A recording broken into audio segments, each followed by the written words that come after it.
हर वो औरत कामयाब है जो कम वसाइल में भी अपने घर को अच्छे तरीके से संभाल लेती है। हमारी अकल और हमारी समझ-बूझ ही हमारी असल ताकत है।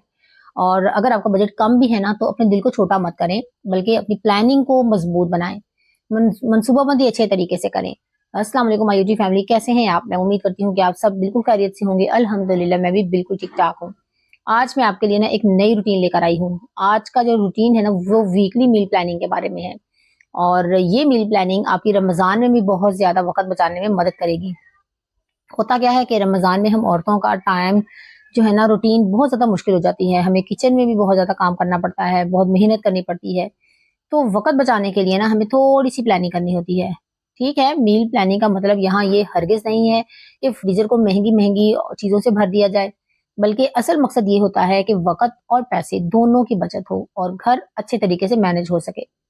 रमज़ान की तैयारी का असल मकसद सिर्फ़ खाना ही नहीं होता, बल्कि सुकून और आसानी होता है। तो जब हम थोड़ी-सी प्लानिंग, थोड़ी-सी तैयारी पहले से कर लेते हैं ना, तो फिर दिन भर की टेंशन कम हो जाती है और इबादत के लिए दिल और वक़्त दोनों मैसर आ जाते हैं। और जब आप दिल से इबादत कर रही हो ना और वक़्त भी हो, तो फिर ये टेंशन नहीं रहती कि किचन में जाना है, अभी नमाज़ भी पढ़नी है, तस्बीह भी करनी है, सब कुछ करना है। फिर अगर हमें जल्दी होती है ना, तो फिर जल्दी-जल्दी में काम भी खराब होने लगते हैं। तो इसीलिए अपनी सहूलत के लिए हम औरतें इधर-उधर से टिप्स सीखती हैं और अपनी ज़िंदगी को आसान बनाती हैं। तो आज मैं आपके साथ अपनी वीकली मील प्लानिंग शेयर करने जा रही हूँ, क्योंकि जैसे ही रमज़ान शुरू होता है ना, हर घर में बहुत सी तैयारियाँ शुरू हो जाती हैं। लेकिन यहाँ मैं फिर बता दूँ, तैयारी का मतलब ये नहीं कि फ्रीज़र महँगी-महँगी चीज़ों से भर दिया जाए, हर चीज़ को पहले से स्टोर कर लिया जाए। बल्कि जहाँ महँगी चीज़ें ना हों, वहाँ भी ज़िम्मेदारी और समझ से सब कुछ बहुत अच्छे तरीके से मैनेज किया जा सकता है। तो आइए अपने रूटीन की तरफ चलते हैं। ये मेरी वीकली मील प्लानिंग है, ये मैं आपके साथ ऑलरेडी भी शेयर कर चुकी हूँ कि मैं अपने पूरे हफ्ते की जो वेजिटेबल्स हैं, टमाटर, मिर्चें, अदरक, लहसुन एवरीथिंग जो है ना, वो मैं एक ही साथ मँगवाती हूँ, एक ही दफ़ा मँगवाती हूँ। इस तरह से क्या होता है, सैटरडे जो है वो मेरा फिर रीसेट रूटीन डे होता है। फ्रिज की ऑर्गनाइज़ेशन होती है कि कौन-सी चीज़ें खत्म हो गई हैं, कौन-सी सब्जियाँ लानी हैं, कौन से मसाले खत्म हो गए हैं। तो फिर क्या होता है कि ये जो 1 हफ्ते की मैं प्लानिंग करती हूँ ना, आमतौर पर 2 से 3 हफ्ते तक भी चली जाती है, जिसकी वजह से फिर मुझे बहुत ज़्यादा आसानी हो जाती है।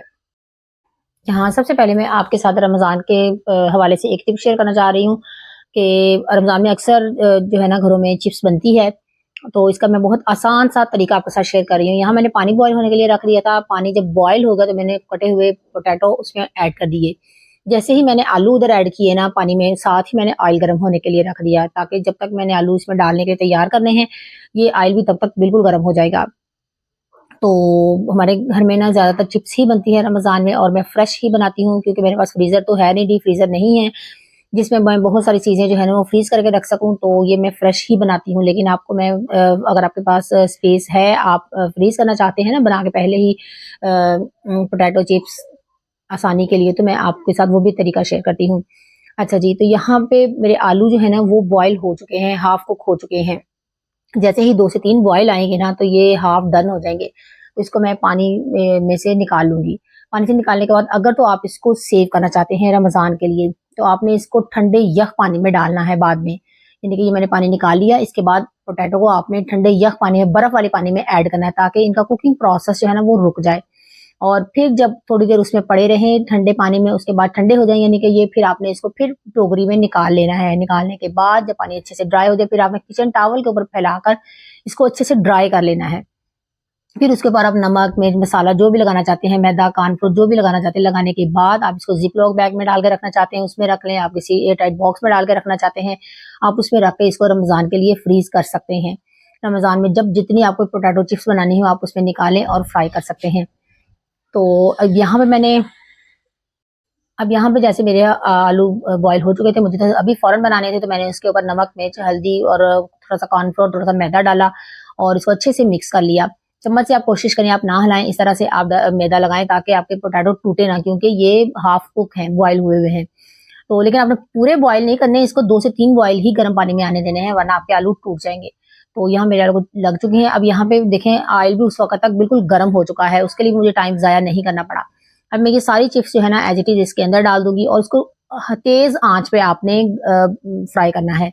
हल्की आंच नहीं करनी, तेज आंच पे करना है, क्योंकि पोटैटो आपके ऑलमोस्ट कुक हैं, डन है।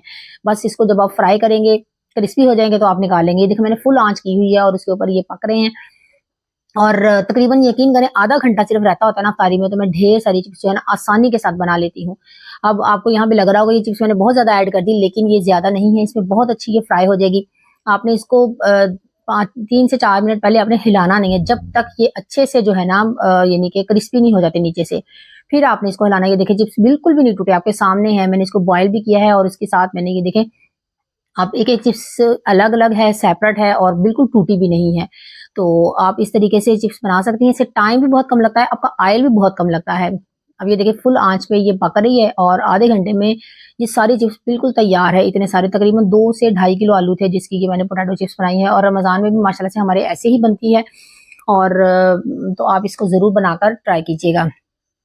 तो इससे ऑयल भी कम लगेगा, आपका टाइम भी कम लगेगा, और बहुत मजेदार क्रिस्पी सी फ्राई चिप्स जो है ना वो बनकर तैयार हो जाएगी।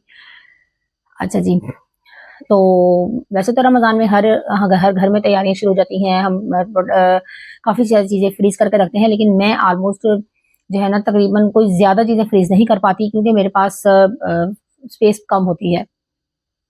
तो इस वजह से मैं तो ज़्यादातर कोशिश करती हूँ कि चिप्स वगैरह तो ऑलमोस्ट फ्रेश ही बनती है। बस अदरक लहसुन का पेस्ट या टमाटर मिर्ची वगैरह वो फ्रीज़ करके रख लेती हूँ। जैसे अब ये देखें, ये मैंने चने जो है ना ये एक दिन पहले काफ़ी दिन पहले मैंने बॉयल किए थे। इसमें जैसे हम चने पकाते हैं ना, टमाटर, मिर्चें, अदरक, लहसुन हर चीज़ डाल के मैंने प्रेशर दे दिया था। इनको पकने के करीब थे ये। इसकी मैंने भुनाई करनी थी, तो मेरे बेटे ने कहा मम्मा जी मुझे ये नहीं खाने आज, आज आप कुछ और बना लें। उसका दाल चावल खाने का इरादा था उस दिन, तो फिर मैंने उस दिन वो बना लिए और इसको मैंने फिर ऐसे ही उठाकर रख दिया। जब इसका पानी खत्म हो गया ना, भुनाई भी नहीं की थी मैंने। तो आप रमज़ान के लिए इस तरह से बनाकर रख सकते हैं, क्योंकि ये जो चने वगैरह का सालन होता है वो ऑलमोस्ट हम खास तौर पर काले चने जो होते हैं पहले भिगोए काफ़ी देर रात भर, तो फिर हम अगले दिन सालन बना सकते हैं। तो इसको आप ऐसे बनाकर इतना हाफ कुक करके ना इस तरह से रख सकते हैं। और बाद में क्या होगा, आप सिर्फ इसको निकालें, जैसे आज मैंने निकाले इसको, और फिर मैंने इसके अंदर ऑयल डाला और थोड़ा सा पानी डाल के मैंने इसको रख दिया, दम लगा के दूसरी साइड पे पड़ा है। यहाँ पे मैं अब यहाँ पे आलू मटर गोभी पकाने लगी साइड पे। तो उधर वो मैंने रख दिया है। जैसे ही वो खुल जाएगा ना सालन, मतलब कि अनफ्रीज हो जाएगा, तो उसके बाद मैं उसमें ऑयल थोड़ा सा और डालूंगी और उसकी भुनाई करने के बाद पानी डालूंगी और उसका शोरबा तैयार हो जाएगा और मजेदार सालन रेडी हो जाएगा मिनटों में। तो इस तरह से आप रमजान के लिए भी बनाकर रख सकती हैं।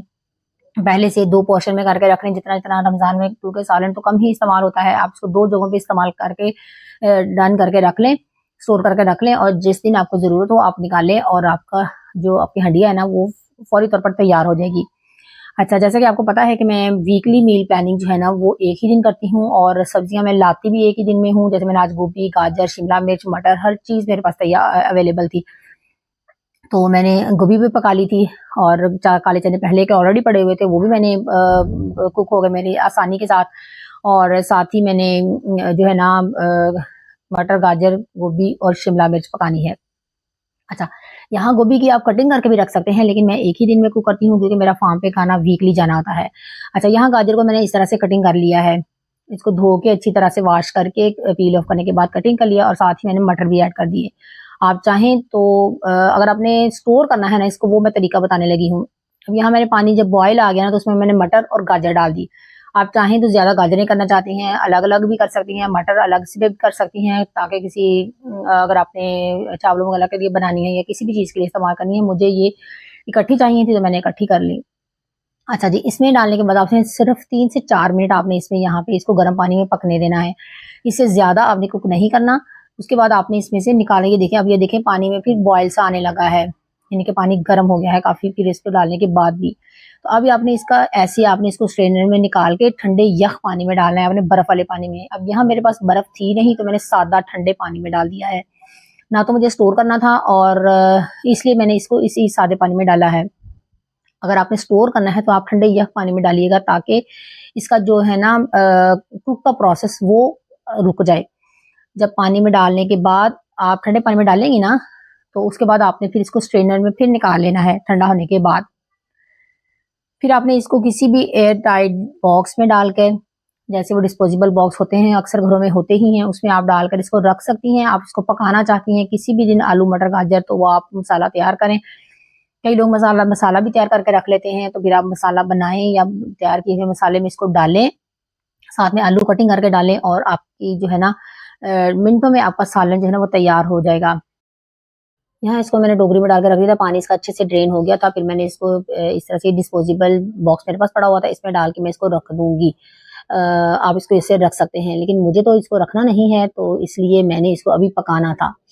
ये अभी थोड़ी गर्म ही है, क्योंकि मैंने इसको बहुत ज़्यादा ठंडे पानी में नहीं डाला था। आपने इसको जब ठंडे पानी में डालना है तो इसका कुकिंग का प्रोसेस रुक जाएगा, ये ठंडी हो जाएगी। पानी ऐसे ड्रेन करने के बाद आप इसको किसी भी एयर टाइट बॉक्स में डालकर ऐसे रख सकते हैं, फ्रीज कर सकते हैं। ना तो इसका कलर खराब होगा, ना इसका टेस्ट खराब होगा, और ये बहुत मज़ेदार सालन इसका बनकर तैयार हो जाएगा। तो मुझे तो ये अभी सालन बनाना था, मैंने ये तड़का इसी के लिए रखा है। टमाटर, मिर्ची, अदरक, लहसुन सारा कुछ डालने के बाद जब ये तड़का मेरा बन जाएगा तो मैं इसमें गाजर, गोभी, शिमला मिर्च, सॉरी गोभी नहीं, शिमला मिर्च, आलू, मटर, गाजर डाल के मैंने इसको मिक्स वेजिटेबल बनाई थी, बहुत मज़ेदार बनकर तैयार हुई थी। अब यहाँ पे भी मुझे ये आसानी होगी तो हो गई, क्योंकि अगर मुझे ये सारी चीज़ें बनानी थी ना साथ में, तो शिमला मिर्च तो बहुत जल्दी हो जाती है और आलू भी जल्दी हो जाते हैं। तो मैंने मटर और जो है ना गाजरें मुझे पहले डालनी थी, ये मैं पहले डालती, इसको थोड़ी देर कुक कर दी, फिर मैंने बाकी चीज़ें डालनी थी। लेकिन यहाँ पे चूंकि ये थोड़ी सी हाफ डन है, तो इसमें मैंने फिर सारी इकट्ठी ही चीज़ें डाल दी थी। ये मैंने डाली है, इसके साथ ही मैंने जो है ना वो आलू और शिमला मिर्च भी डाल दी थी, क्योंकि थोड़ी सी तो ये ऑलरेडी कुक है, वरना मुझे इतनी कुक करनी थी पहले, फिर मैं बाकी चीज़ें डालती।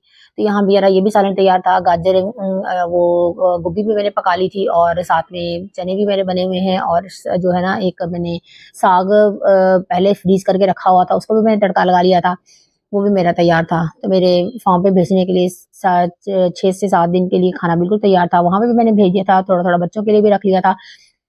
और साथ में जो फिर फ्रेश चीज़ें जो बच्चों के लिए बनानी थी, चटनी, कोई शामियाँ, कटलेट वगैरह बना लूँगी, वो भी मैं बना लूँगी।